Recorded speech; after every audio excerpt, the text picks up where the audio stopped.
Hello, j'espère que vous allez bien. Voilà, nouvelle vidéo pensée réflexion. Alors pourquoi cet objet que je tiens dans mes mains? Effectivement, parce que c'est le jeu qui a déclenché chez moi comment dire, l'appétence pour connaître le manga Jojo Bizarre Adventure. Alors ça peut paraître un peu fou effectivement de se dire que qu'un jeu vidéo amène au manga et non l'inverse. Voilà, mais du coup c'est ce qui s'est passé pour moi. Alors pour la petite histoire, voilà, moi j'ai eu une PlayStation 1 très très tard et je suis comment dire plutôt fan de jeux de baston en 2D, voilà type Street Fighter, et du coup je cherchais un peu tous les jeux qu'il y avait dans ce style, et à l'époque dans les années 2000 est sorti ce Jojo Bizarre Adventure. Voilà, donc je connaissais pas du tout le manga forcément à l'époque, c'est puisque c'est sorti en 2000, c'était pas du tout comment dire, dans les mangas connus en France, en tout cas ceux qui sortaient. Et donc j'ai acheté ce jeu sur lequel je me suis régalé, hein, même si c'est pas la meilleure version, parce que je crois qu'il y a une version Dreamcast qui est un peu plus belle, bon forcément la Dreamcast était un peu plus puissante. Mais voilà, et en fait, et pourtant, je vais vous lire quelques pages, parce que j'ai relu récemment justement le pitch de départ tel qu'il était annoncé, et franchement, il fallait du courage, hein. Alors, ça c'est marrant parce que ça, les lecteurs de comics connaissent bien des erreurs dans la traduction ou des choses, des contresens, etc. Et donc là, c'est particulièrement frappant sur ces deux pages d'explicatifs sur l'histoire qui sont absolument géniales. Donc, je vais vous les lire, hein, en tout cas quelques parties, parce que c'était quand même assez rigolo.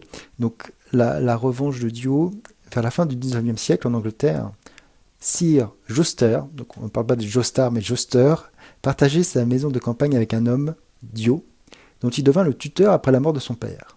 Ce dernier avait sacrifié sa vie pour sauver celle de son fils. Ok, bon, d'accord. Les circonstances de ce décès restent à ce jour entourées de mystères. Voilà. Déjà, on commence, pour ceux qui connaissent la troisième partie, il y a déjà des trucs un peu bizarres. Et après, on continue avec, à mon avis, le paragraphe qui est vraiment peut-être le meilleur avec le dernier. Dio n'avait pas hérité du caractère altruiste de son père, car au lieu d'être reconnaissant vers son oncle, il complotait dans le but de s'emparer de sa fortune. Alors là, déjà, le père de Dio, c'était un gros pourri, un escroc notoire. Deux, Joestar, c'est pas du tout l'oncle de Dio, enfin bref, c'est n'importe quoi. Grâce à un masque maléfique, renfermant de mystérieux pouvoirs, Dio se transforma en un monstre immortel, et un jour déclara la guerre à Sir Joster. Mais le vrai fils du noble, Jonathan Joster, défendait son père corps et âme et mettait Dio en déroute à chacune de ses attaques. Bon, ok, on peut passer. Au terme d'une longue série de terribles combats, Dio déclara forfait et l'on emprisonna ce dernier dans les profondeurs de l'océan. Donc ceux qui ont lu la saison 1 ou qui l'ont vu animé, donc voilà, c'est n'importe quoi. Pour le coup, la traduction en anglais est beaucoup plus fidèle au manga. Mais voilà, donc sur cette base assez exceptionnelle, je vous l'avoue. Donc voilà, bon, je vous montrerai deux scans avec deux photos avec les deux textes pour que vous puissiez vous aussi rigoler. Donc bon, ce jeu est quand même assez génial, hein. Pourquoi? Parce qu'il comporte un mode histoire qui est extrêmement fidèle au manga. Et du coup, quand j'ai fait le jeu en mode histoire, qui est un jeu qui reprend la troisième partie, hein, euh, et en fait, j'étais en plus sur certaines, comment dire, comment on appelle ça, Attack Ultime, hein, je sais plus comment ça s'appelle, Super Combo ou autre. Il y a des bouts de manga qui sont intercalés, donc du coup j'étais comme un fou à voir d'où sortait ce manga qui n'était pas disponible en France. Donc à l'époque, sur Internet, on pouvait faire quand même quelques recherches. Dans les années 2000, ça existait déjà. Et à l'époque, j'étais tombé sur un site italien où il y avait quelques scans, où ils étaient forcément, puisqu'avec la partie 5, Golden Wing, avec Giovanni et Giovanna, oui, ils étaient en premier plan pour cette histoire. Donc j'avais vu quelques scans pardon, et j'avais compris un petit peu que c'était que la troisième partie et qu'il y avait d'autres parties. Du coup, j'étais vraiment très hypé de connaître le manga et de voir un peu ce que ça donnait et tout ça. Surtout que dans le jeu, comme je vous l'ai dit, il y avait vraiment des moments où on voyait le manga qui avait l'air vraiment complètement fou. Et puis surtout, le jeu était vraiment très marrant. très dynamique, voilà, donc ça, j'avais vraiment, vraiment envie. Mais du coup, quand j'ai lu annoncer la sortie de Jojo, mais seulement en janvier 2002, c'est-à-dire quasiment 2 ans après en fait.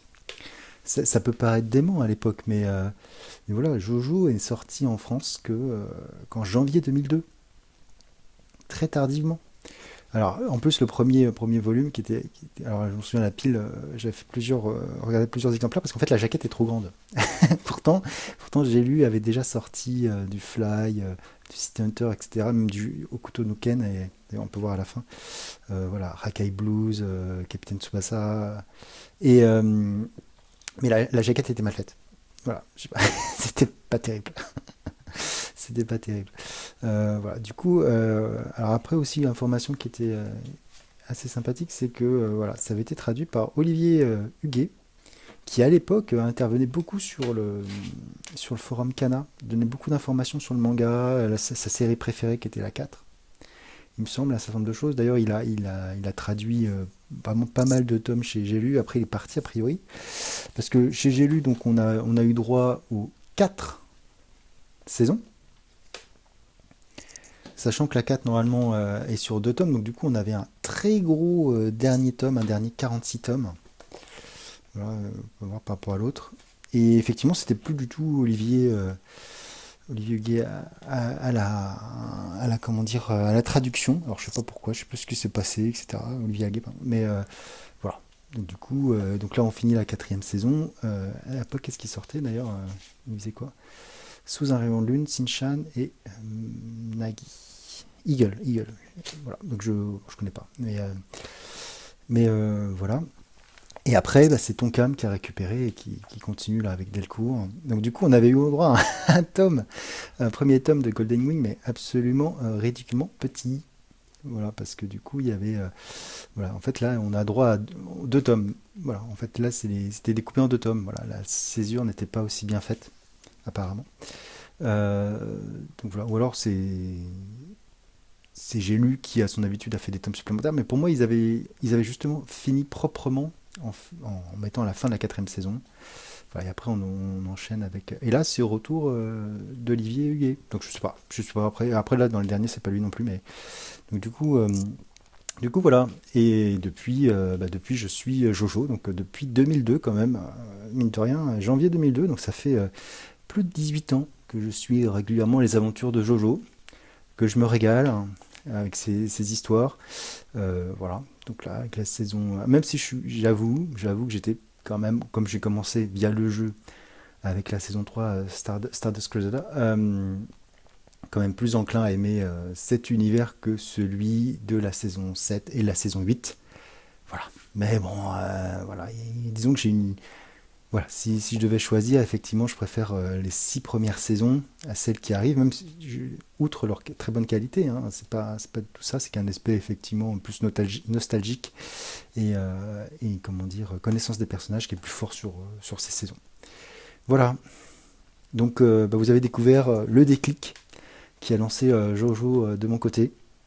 Et voilà, donc si cette vidéo vous a plu, n'hésitez pas à commenter, liker, disliker, voire à vous abonner pour suivre d'autres Geekeries sur ma chaîne. Sur ce, je vous dis ciao!